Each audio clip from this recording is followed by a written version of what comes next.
What's up guys, welcome back to another episode of the Keep Up career mode. We start the episode in 5th place and our first opponents, Stoke City, were in 6th place, so this was a pretty big game in terms of the promotion playoff race, and we took the lead through Lyndon Dykes in the 27th minute. Lyndon Dykes I have not been a huge fan of in the last few episodes. I have been slagging him off a little bit because he isn't my style of player, but good finish there. Adama with the assist. He's obviously got to step up now that Chair is injured. He'll probably be our main cam now. Maybe George Thomas will get a few more opportunities as well, but another chance here for Adama. I actually had to rotate the squad as well quite a lot for this match, just because of a very limited amount of rest between this game and the last game.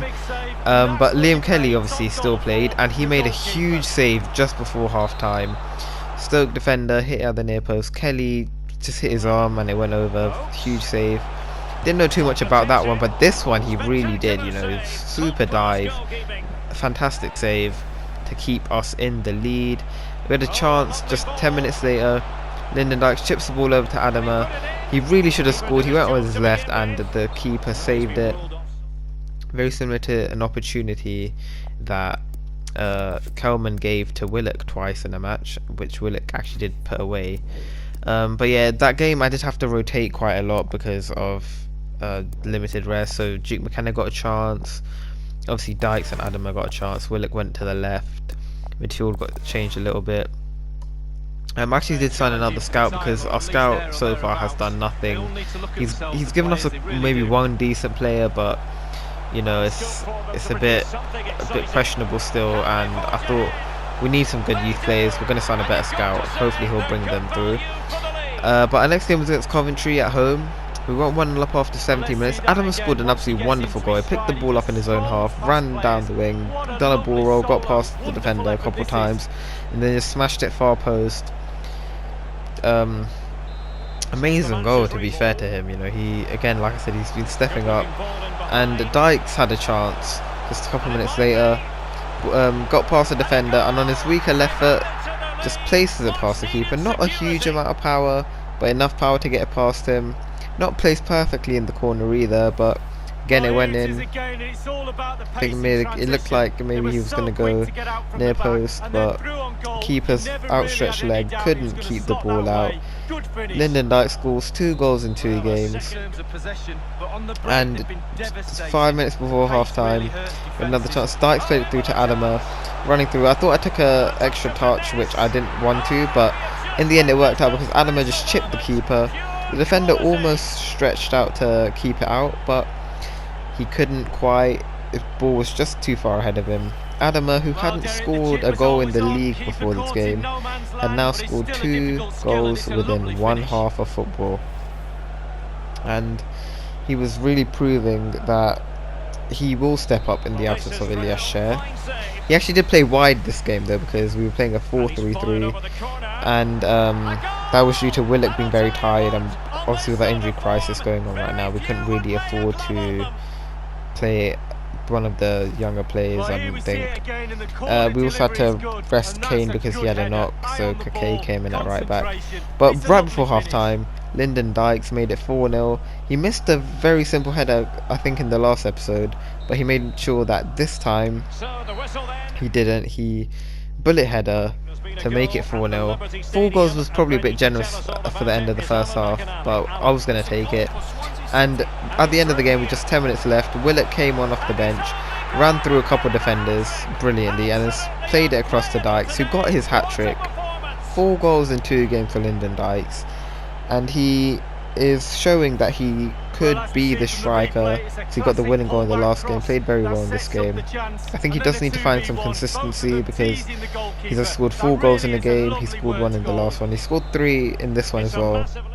So he is showing that he doesn't just score, like he's scored 1 in the last one as well. So hopefully his good form will continue. But after that game we had an offer here for Darling. Not very good.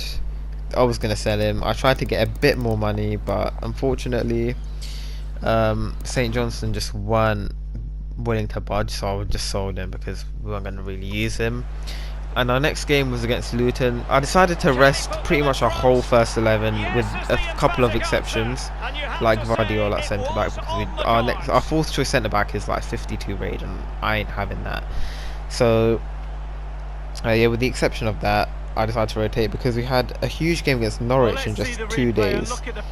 But Macaulay Bonne hasn't had a lot of opportunities. He took the one in this game though, made it 1-0 very early on. Great start to the game, and the 20th minute, Adama had a chance. Good strike, but a good save from the keeper. And 15 minutes later, we had a chance with George Thomas running through with that little burst of pace, went past the defender and smashed it into the top corner to show that maybe there is another option at Cam as well, not just Adama, but he could also do a job. A really good goal from him. A really nice finish though. I didn't think he had that in his locker, but clearly he does deserve more opportunities after that. His first goal in the Championship this season as well. And then just a few minutes later, Adama ran through, put the ball in the middle. I was actually looking for Bonne, but it fell to Duke McKenna, who had an open goal, and he put it into the corner anyway. But it was nice to see him score a goal. Obviously I know Samuel wants me to play him a bit more. Got an opportunity here and he took it. To be fair to him, he was put under a bit of pressure from the defender, and a lot of times you do see when that happens, the player just completely fluffs their lines and just hits it really far over, wide or something. But not Duke McKenna, good finish from him. Put us 3-0 up before half time. I actually had more possession than the computer for once. Like I was in shock. But right as the second half started, Bonne had another chance, ran through, defenders couldn't get him, and he just smashed it into the corner to make it 4-0.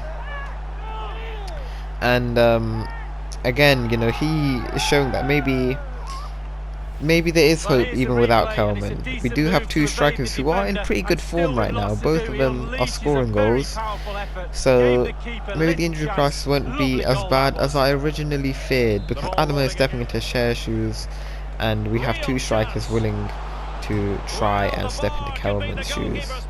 And I brought on Bright at the end of the game because Adama was getting a bit tired. He almost scored. I accidentally panicked and chipped it. I probably shouldn't have done that, but he hit the crossbar. And then right at the end of the game, Luton scored a goal.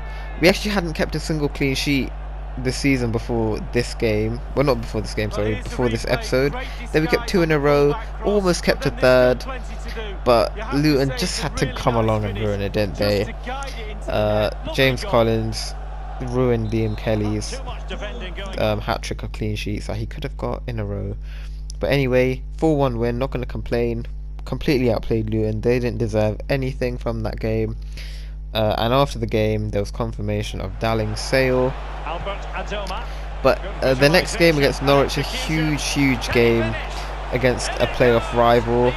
And Chris Willock gave us the lead pretty early on, within 20 minutes.